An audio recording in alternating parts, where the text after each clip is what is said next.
We have two gentlemen here. Mr. Peter Ameh joins us as the National Secretary of the CUPP and also the former National Chairman of IPAC. It's good to see you in our studios. Good morning. Good morning and welcome. And we also have Mr. Jake Epelle. Thank you so much for joining us. He's the founder of TAP Africa. Thank you. Gentlemen, a decade of service to Nigeria. We saw him, you know, hand over very graciously. We understand that it seemed to have taken members of staff of INEC by a little surprise. He wasn't supposed to have left just yet, but he seems, he's like, what he needs to do, he's done. And it's time for him to take his leave. How would you describe his exit? Let me start with you, Mr. Epelle. Well, Mahmud is gone. There's never a vacuum in leadership, and somebody May has to step in as acting chairman of the commission. Mahmud will be remembered for a lot of things, the good, the bad, the ugly. One of the things that I would give him is a bit of the reorganization of INEC and the introduction of digitalization, you know, trying to digitalize the electoral system. I think he did some good job in terms of structure, in terms of specifically inclusivity. I don't think any INEC chairman did anything close to achieving inclusivity like Mahmud. Here is his low, the lowest thing that he did.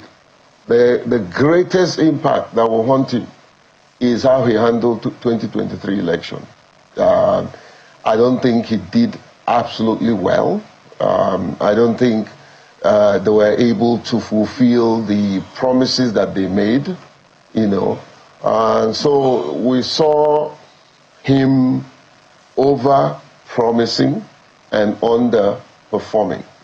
And so I think as he goes back maybe to the university to teach or private business or whatever, the greatest aspect of his leadership that would not sit down well with him, not only him, but the general public, is how he handled 2023. I think he didn't do a good job.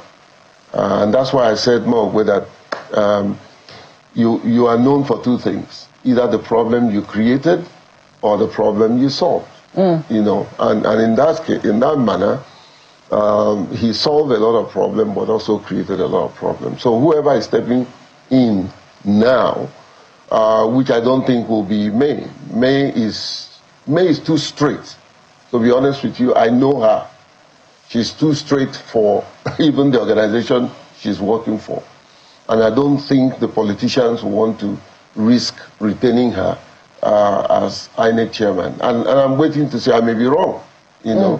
Well, the papers are already awash. A number of them have names, already pushing forth names, and they are speculating that the president will be appointing a new INEC commissioner in the next 1 week. But a new INEC chairman. Beg your pardon, a new INEC chairman. I don't know why I'm saying commissioner. But, you know, let me come to Mr. Peter Ameh, because I was going to ask you, Mr. Epelle, as to whether or not, you know, if you were going to score, you know, 100%. No, over 100%. What will be the score? Let's take 10. What will be the score he'll get? 4 over 10. Over 100. 4 over. Okay. That's 40%. 40%. Yes. That'll be 40%. That's pretty low. Well, you know, I mean, all of us in leadership have low and highs, you know, and all that. But what you do in leadership determines what the public will hold you accountable for. This is my own personal opinion. Somebody else may have a different opinion. If I'm in the classroom marking his paper, he'll get 40% from me. All right. Well, fair enough, because you already said the good, the bad, and the ugly.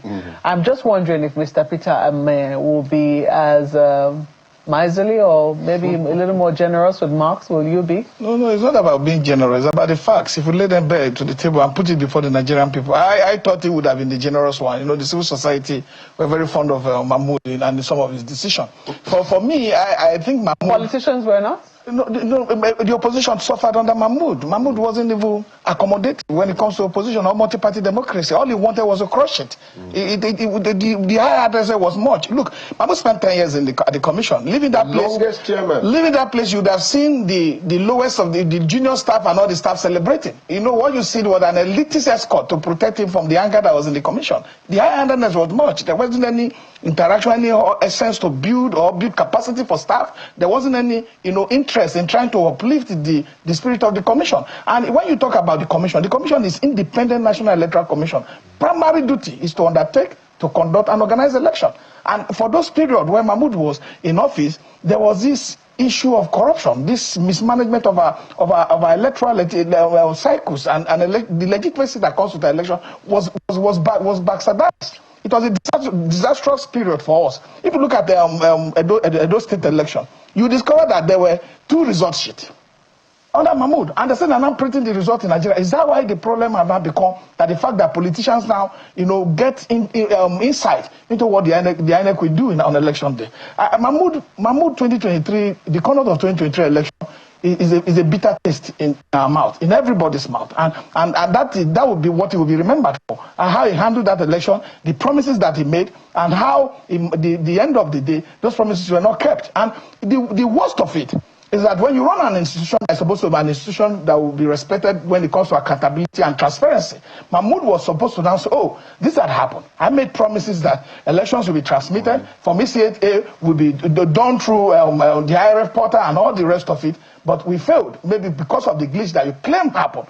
The glitch, we do not know how it was manipulated, whether it was deliberately manipulated, which is what I suspect. You should have set up an independent body, an investigative independent body, to come and look at the issues and look at this and report to Nigerians whether these were not human harm that have decided that our elections should not follow the dictate of our people's aspirations and interests. So for me, Mahmoud's tenure damaged the multi-party democracy we have, where he pushed and invested so much energy in Section 225A to undermine.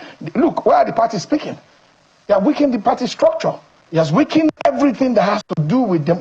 Mahmud turned the essence of our multi-party democratic system that is captured under Section 221 to 2210 into a laughing stock. How did he do that? I mean, I know that, yes, INEC also has regulatory oversight over political parties, but how did he do that? You see the problem. When we see Ganifa Ameh, Balarabe Musa, when they went to court to try to challenge that Section 40, Section 40 of the Constitution allow for freedom of association and freedom of movement. And freedom of association, whether you want to belong to a trade union, political party, or any association that protect that interest. But the fact that that Section 225A was made a foundation of his policy, a foundation of his policy, that when parties could be... Look, what does it say? And Section 225A is about the registration of political parties. And then you look at what it did with, look, the appointment of INEC chairman is captured under our constitution. And it has, for me, I don't know, I believe that there's a hand of government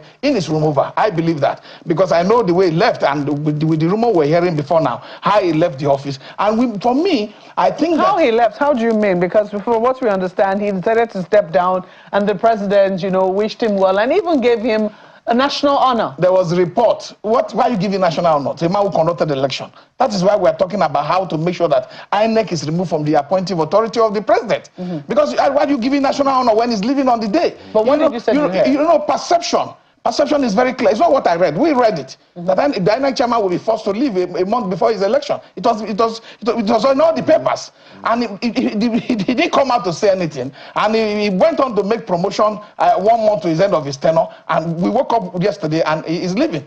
And the next thing we saw, there's an acting person. And you know that there's a state council of state meeting already slated to hold either on Thursday, Wednesday or Thursday. It's holding tomorrow. To hold tomorrow. So that council of state, everybody knows that there may be a new person will be appointed. But the president should have waited to allow that thing that insulates INEC from external interference in Section 158 subsection Section 1 to allow it to finish his tenure. Because I do not even like the idea that a man is leaving. Look, the INEC is supposed to self-regulate. It's self-regulate as an independent institution. I do not like the idea that INEC will be leaving and be writing a letter of leaving office to the president. It should be able to self-regulate by the commission, because the commission is a judicial making authority where they can sit in the commission and then decide what to do. If they are sat in their regular commission meeting and they are told the members of the commission, they form 12 of them, and say, look, I'm leaving, this is my deal. They will communicate the position to the public, and the president continues from there. So we need to have a truly independent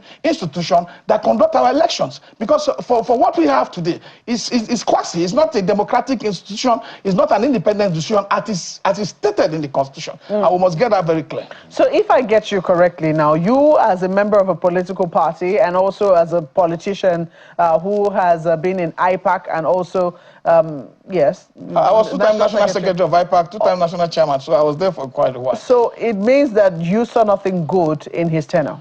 The only thing that would have been good, he ended up undermining it, which is the introduction of technology. So why will I make sure to say it's good?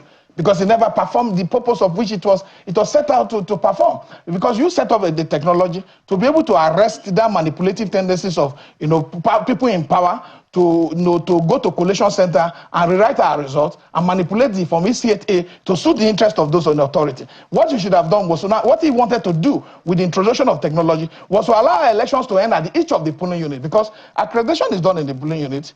Voters vote in the polling unit, vote are counted in the polling unit. So elections actually are conducted in the polling unit. So if you now upload this thing with a PDF format using the IRF form data, like what you can see verifiable Epelle result today that it was manipulated because of the data of the beavers. So if he had stepped up and look at that these elections were not being conducted in line with the promises he has made to Nigerians, because he holds Nigerians. It's not about the appointing authority. It's not about the interest of those in power. It's about the interest of our collective good. So if he has seen that was not working, I think he had power to be able to review the election. And he will refuse to review that and went ahead to announce an election that we know was not in line with of his own promises to Nigerians. You want to quickly say something to that? Yeah, so you did say something twice, saying that, he decided to leave. And I'm sort of like lost in it, because I'm asking myself, was it a choice to leave or a force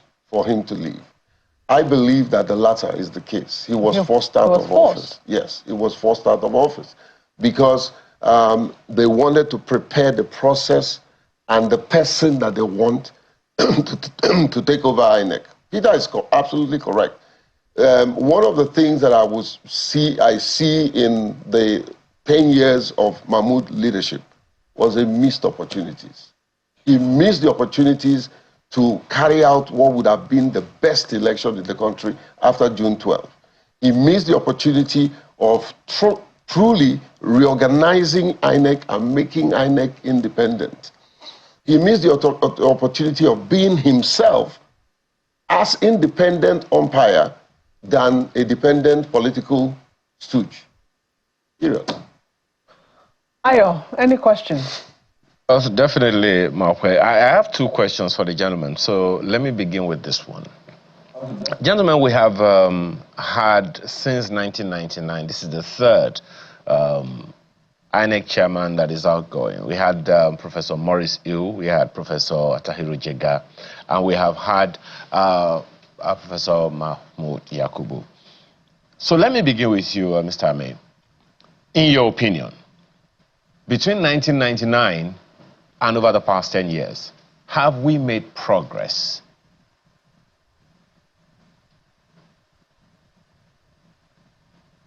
Mr. Ameh, that's for you.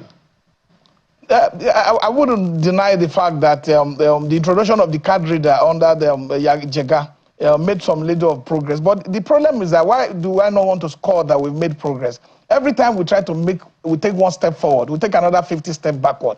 Under the card reader introduction for the 2015 election, the whole northern state were using instead of the southern state were using card reader. The northern state were using incident form, and that undermined the credibility of the election. We got into Mahmud Yakubu's tenure, where he now brought up the IRF and all the beavers and all the necessary gadgets that would have always give some level of credibility credibility to our election, because winning election comes with, it's not just about mandate, it's about legitimacy. When that legitimacy is not there, it's like a stolen mango. You always have this thing in your hand. So we need to have a situation where these things will really represent the true purpose of which they were introduced. Is whether or not. So the question I'm asking is, sincerely, the progress is very dim. I don't think we've made progress. Okay, it's the execution of the initiatives, of the innovation you are talking about now, not the innovation itself. So let me come to you, Mr. Epelle.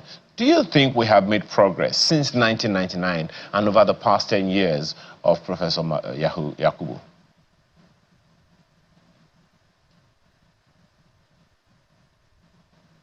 There's some element of progress, and I'm going to be a bit sound a bit personal because it concerns me.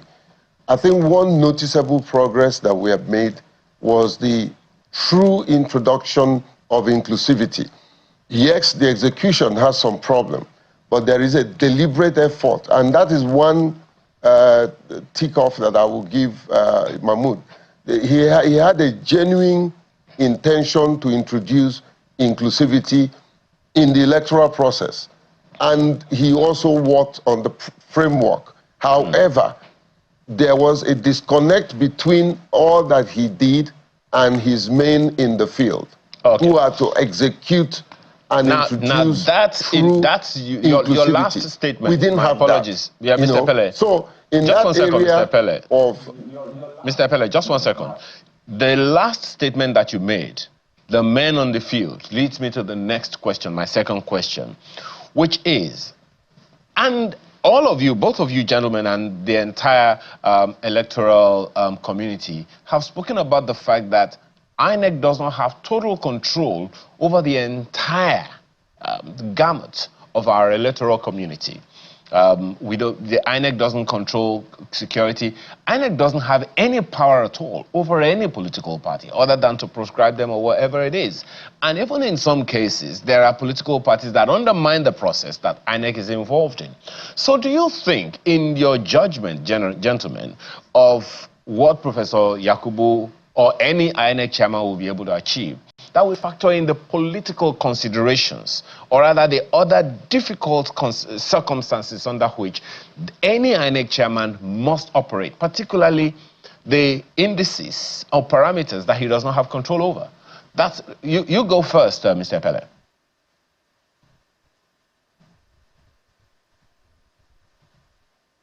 Look, this is the space that I've been around for. Maybe I'm not as old as Peter, my friend, but however, the independence of an institution depends on the person that is leading that institution. Yes, there may be variables, but he had the electoral act or laws on his side. There were also opportunities for INEC to create her own regulation in line with the laws. So you cannot tell me that he will claim that he wasn't so independent. Although the greatest problem is tracing his source and the source of any INEC chairman. And that's the president going to appoint them. That president will always appoint based on his political interest. That's what makes it look like it's not as independent as should be. However, the onus is on the person who takes over that mantle of leadership. You can decide to be independent. You can decide not to be independent. That means you want to serve your master. So INEC today, as it is, does not look to me an independent institution. 2, INEC today, as it is over-bloated. There's too much that they are doing. There's too much that they have going for them, and they need to dismantle some aspects of INEC.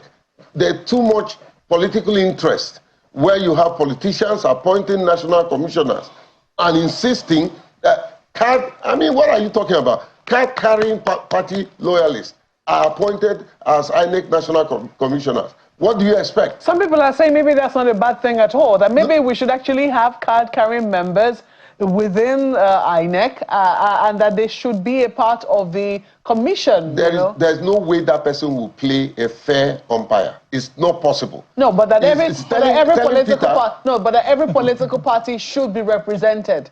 That's not how. You think it's a recipe for disaster? That's not how AMBs are operated. But that's what is obtainable in the United States. Sincerely, if you look at the United States election, there's no National Electoral Commission anywhere. It is at this county level that you have maybe 5 Democrats, 5 Republicans who constitute the electoral body. For me, a lot of reasons why I know INEC is not independent is even when the commission of the building for the new building was done, it was done by the president. Funds were provided by the FCT, and you have to look at section 81, so section 2, that say INEC shall draw its funds from consolidated revenue from non-direct light charge. Okay, I don't want to ask you about independence. I want to ask you about the recommendation that IPAC has made, which is that the president should not appoint the new INEC chairman. It doesn't appear that that is going to happen this time around. Or is it possible that it can happen this time around? I don't think the current president will want to do it. I do not see him doing it. A lot of the presidents have missed that opportunity, and they are regretting. And I also do. He will join the league of those who regret after office. So the clear fact remains that we have Justice Iwe Electoral Reform Panel of 2008 that gave guidelines for how INEC should operate and why INEC should be unbundled. The INEC is overburdened with so much responsibility. He talked about INEC not having power over political party. Well, Mahmud Yakubu have left political parties more fractured. There are more political parties in crisis under his leadership than any time in the history. We're totally out of time. I wish we had a little more time, but sadly we are out of time. I have to thank you, gentlemen, for coming on Sunrise Daily this morning. Peter Ameh is the National Secretary of the CUPP and the former National Chairman of IPAC, and we also had Mr. Epelle, who is the founder of TAF Africa.